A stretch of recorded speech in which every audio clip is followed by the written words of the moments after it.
Mansoor Ali lost 3 friends in the blast. उस दिन उस रात को जो है मैं वहाँ पे बैठा हुआ था मैं उठा मैं खेलने के लिए तो That night I was sitting just here. I got up to play and my friends wouldn't let me. I got bored. I was about to go home.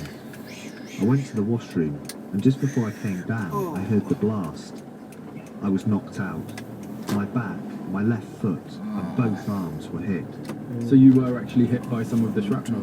Yes, Can you describe the noise to me, and also when you came downstairs, can you tell me what you saw?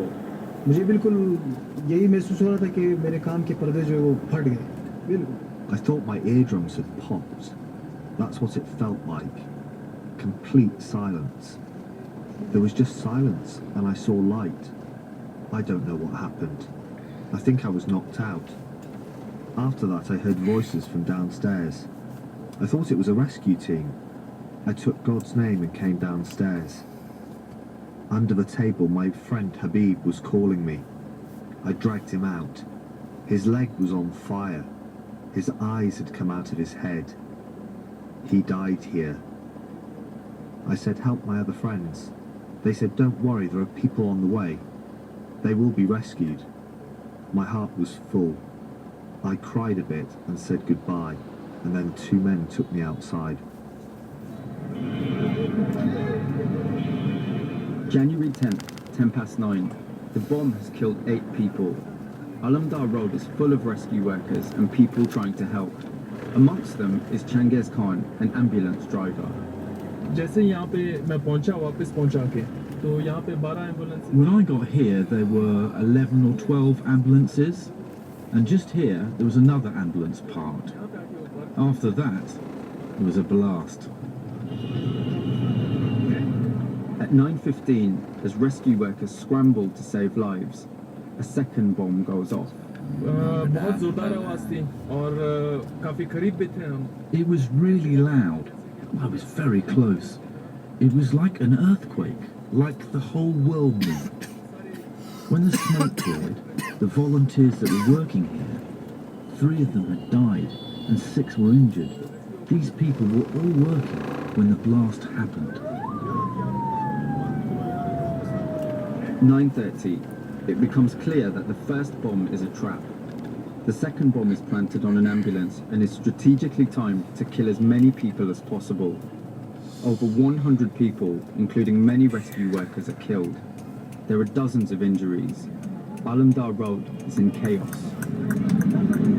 Within an hour of the blasts, Lashkar-e-Jhangvi, a militant Sunni group, claimed responsibility for the attacks. In a chilling statement, a senior member of the group said they plan on turning Kuwait.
I've just left Roxana's house. I expected her grief after what she's been. Embraces this idea of martyrdom for her sons, and that's an important concept in Shia Islam. Every year, Shias around the world mourn the martyrdom of Imam Hussein. He's one of the faith's most pivotal figures. And that raises an important point about the violence here. Most people I speak to in Quetta say that this place has become the host of a regional clash of ideologies. So on one side you've got hardline Salafi Islam originating in Saudi Arabia, represented by Lashkar-e-Jhangvi. On the other side you've got Shia Islam that's more widely practiced in neighbouring Iran, and that's represented by the Hazaras, who take pride, or you could say at least consolation, in the concept of martyrdom. Roxana, just like everyone else I've spoken to, says she's angry that the Pakistani government has failed to stop this battle being fought out in Quetta. 2 days back I met with President of Pakistan also. With President of Pakistan, when I raised this issue that what's your compulsion, why don't you take any action against them? So the President of Pakistan, he was tight-lipped on this issue. Abdul Khalik Hazara is the head of the Hazara Democratic Party. He believes the violence in Quetta is part of an international clash between Sunni and Shia Islam. Some Muslim countries, I think, they are fighting their proxy war here also. So just like Saudi Arabia, Iran, I think historically they have rift against each other. So I think these kind of forces are also involved. But who gave them ground? This is another also question. If there are some elements here in our own country, there are some forces, I think, who are providing them a safe ground for them just only to play their proxy war here. Deliberately in Quetta, particularly in Balochistan, religious extremism is promoted. And some elements are trying to have just like civil war, sectarianism in Quetta, so that to show that the complete region is involved in extremism or religious extremism. Are you suggesting that groups like Lashkar-e-Jhangvi are funded by the Saudis? I think Lashkar-e-Jhangvi definitely working against pro-Iranian elements also. They never want the involvement of Iran here, I think. But it is also true that there are some economical support is there. If there is not any economical support, they cannot run that thing. So this is also right, that definitely they are getting support, economical support from those countries. What you can hear is a public prayer for the victims of violence, and vigils like this have been really successful in engaging Pakistani press. In the days after the blast, the television and news coverage was full of images of open coffins that were organised by Hazara activists as a demonstration, really, and that outraged much of the Pakistani public, so much so that President Zardari actually sacked the provincial government. But since then, the nation's media has left the Quetta valleys, and the people here are just beginning to work out what living with such extreme violence means in the long term. Fear is tangible on the streets of Quetta. Looking out the car window, you can see people walking by with blank expressions. There's a permanent state of mourning, as if every street has lost someone and every home has someone to remember. The January bombings were the bloodiest example of anti-Hazara violence, but the attacks have continued and have become an expected part of life here. Quetta's Hazaras are always on edge, waiting for the next attack. You're listening to Assignment on the BBC World Service. I'm Mubin Azar. I travelled outside Quetta, south to Karachi. Here, the political wing of the banned group Lashkar-e-Jhangvi is trying to distance itself from its violent image to make inroads in the upcoming elections. After the group and its sister organisation, Sipai Sahaba, were both branded terrorist organisations, they've reformed as Al-Sunnah wal-Jama'ah. Muhammad Fayaz is a party candidate. He's standing on an explicitly anti-Shia platform. Look, the Shias are Pakistani citizens. We don't have a problem with them. We don't want to murder them. We say they should not call themselves Muslims because they're not Muslims. We want to speak to them, and we want them declared non-Muslim in the assembly. That's what we're working for. Your party leader, Ahmed Ludhianvi, is on record as saying that as a matter of policy, Pakistan should be a Sunni nation. Where do you expect the Shias of Quetta, there's over 500,000 of them, where do you expect them to go? कि हम ये नहीं कहते कि मुल्क पाकिस्तान से We're not saying throw the Shia out of Pakistan or end Shias in the world. We just say that they should not be allowed to label themselves Muslim. In 2013, Pakistan is facing the most challenging circumstances in its history. Your entire election campaign is based on this notion that Shia should be declared non-Muslims. Now, that's not the manifesto of a political party, that's the manifesto of a fascist organization. How can you call yourselves a political party? हमारे नारा है कि खुलफाए राशिदीन का दौर Our motto is, the time of caliphate is the example. Education, employment, peace and prosperity. That's our motto. We have a complete plan. We want caliphate. The Quran has all the answers. But let's be completely blunt here. It's widely accepted that your organization is just the political wing of Sipai Sahaba, a banned terrorist organization, which is also in itself a part of Lashkar-e-Jhangvi, a banned terrorist organization. Why should anyone be sitting down for dialogue with you? यकीनन आपके पास अगर अभी Look, if someone called you up now and said a bombing was done by Lashkar-e-Jhangvi, what proof would you have that the caller is from Lashkar-e-Jhangvi? Or another organisation? Or an agency, even another country? This is all to give our group a bad name. The truth is, this is an internal dispute. You can't say El Sunnah Wal Jamar, Sipa al-Sahaba and Lashkar al-Jhangvi is one, just because we all agree that Shias are not Muslim. We have a presence all over Pakistan. We speak to the media. We're open. We're not hiding. यकीनन हम छुपे हुए नहीं हैं And they're really not hiding. Everyone I met in Quetta believes the Pakistani government has failed to protect the Hazara community because there's a fear of directly challenging Sunni Islamist ideology. In extremist terminology, the branding of Shias as non-Muslim is the equivalent of a death sentence.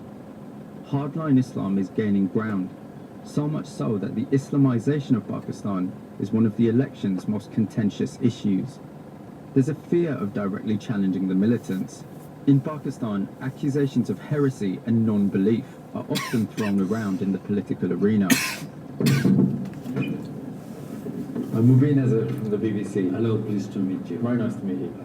Paul Bhatti was Minister for National Harmony before the interim pre-election government took over. I asked him if the government has failed to protect its citizens. I can't say failing, I can say the government has limited sources, is somewhere they are unable to overcome this terrorism.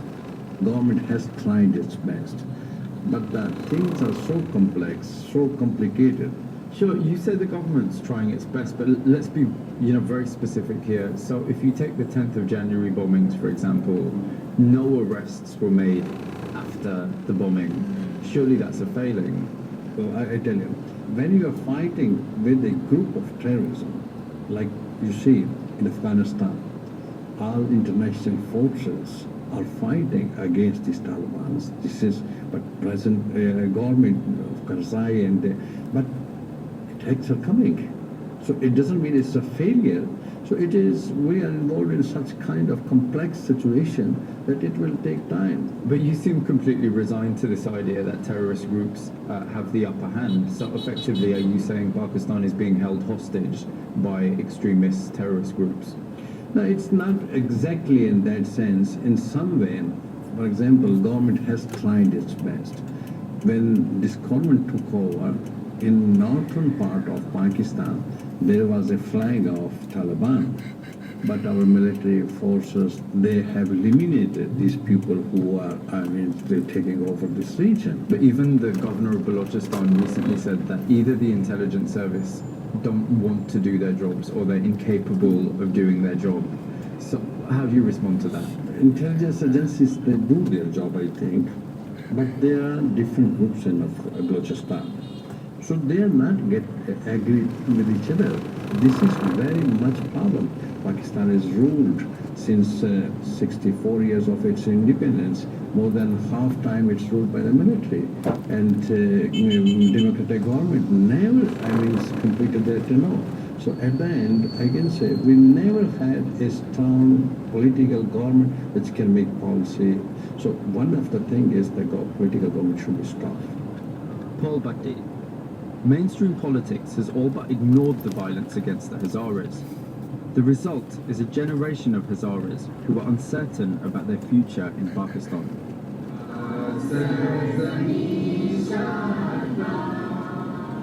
For young Hazaras in Quetta, even going to school can be a battle in itself. For the students, it is very difficult. Now our girls, our boys, they cannot go to their colleges. They cannot, continue their education. Are your parents afraid that you won't come back if you go out to study? Yes, definitely. Believe me, the terrorists have spreaded this news that again we will do another blast. So the people should be ready. So many families, they stop their daughters, their children not to go center or schools or colleges. Yes, and we are killed by, not by our religion, I think we are killed because we are Hazara. We are not wants to leave education. Without education, we are nothing. So many of your friends have had to leave the city. Or we can say that they told us that you should leave Quetta city, but we will not leave. This is our homeland as our forefathers. Due to the circumstances, due to the situation in terrorism, my parents are very, scared, and they are not giving me permission to get education. What do you see for the future of young people in Quetta? Obviously, our future is dark because we are not sure either we will remain alive in next 2 hours or not. We are not sure about that. Our students, our people, they will all be illiterate because now we are unable to go anywhere. The name Hazara is rooted in the Mongol army, which is thought to have marched in units of 1 Hazar or 1,000. Today, the Hazaras are on the move once more, not for conquest, but for survival. Violence has caused an exodus of Hazara men. They all have the same plan, to make a better life and leave the violence behind. Muhammad Changezi is a social worker. He takes me to one of his workshops at a Hazara community centre.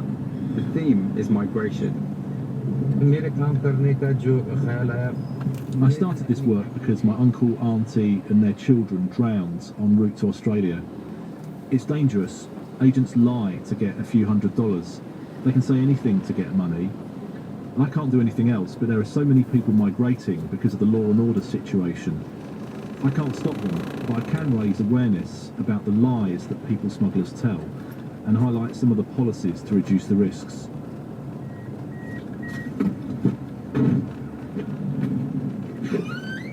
Assalamualaikum.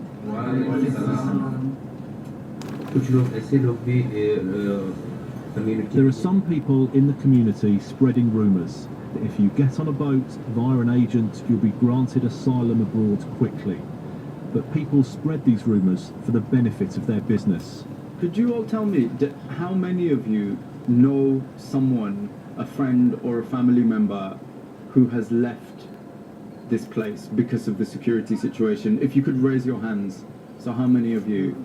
So that's 6, 7, 8, 9, 10, 11, 12, 13, 14. So half the class has just raised their hands. At the end of the workshop, Muhammad introduced me to 28-year-old Ibrahim. He paid a local agent to get him to Australia. Things ran relatively smoothly until Ibrahim was put on a boat from Jakarta to Christmas Island in the South Pacific. The boat was really old. In the morning we saw that there was water from all 4 sides and the boat was tiny. We were meant to get to Christmas Island in 30 hours, but we'd been in the water for 3 or 4 days. We found out that in the night the captain had fled. So the captain just left the boat? Yes, everyone was screaming. There were about 24 families, small children and old people. Everyone was screaming and some people were just still like dead bodies. Thank God a fisherman alerted immigration and a big ship came to rescue us. There's a province in Indonesia, they've got a detention centre there and I stayed there for a year. What do you say to people now that tell you that they want to try to get on a boat and get to Australia? कोई भी शख्स खुशी से ये मुल्क, no one will ever leave here happily. I want to say thank God we were Pakistani. We are Pakistani. We will always be Pakistani. The only reason we're leaving is for our survival. Our lives are threatened here. Our lives have no value. What do you expect us to do? We don't leave. What else is there?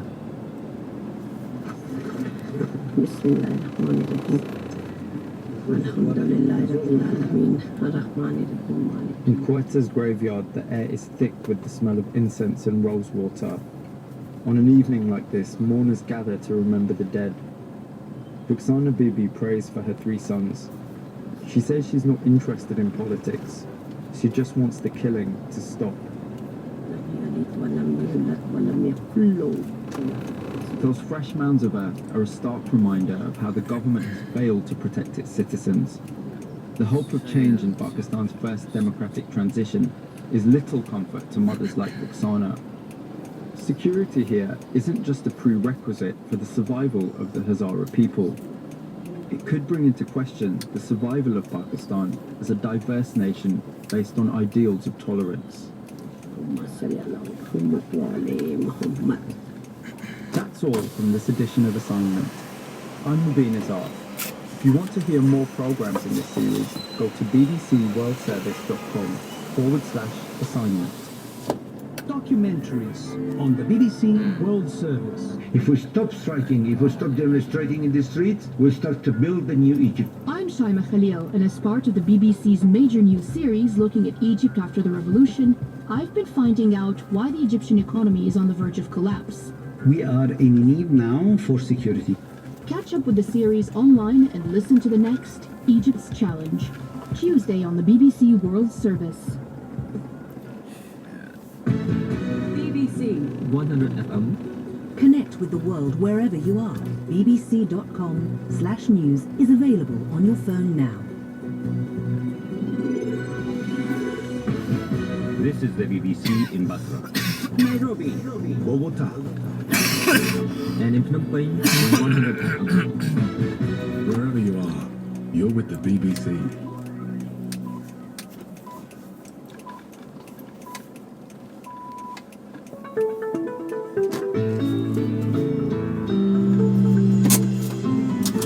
It's midnight GMT. This is Business Matters on the BBC World Service. I'm Oren Gordon. For the next hour,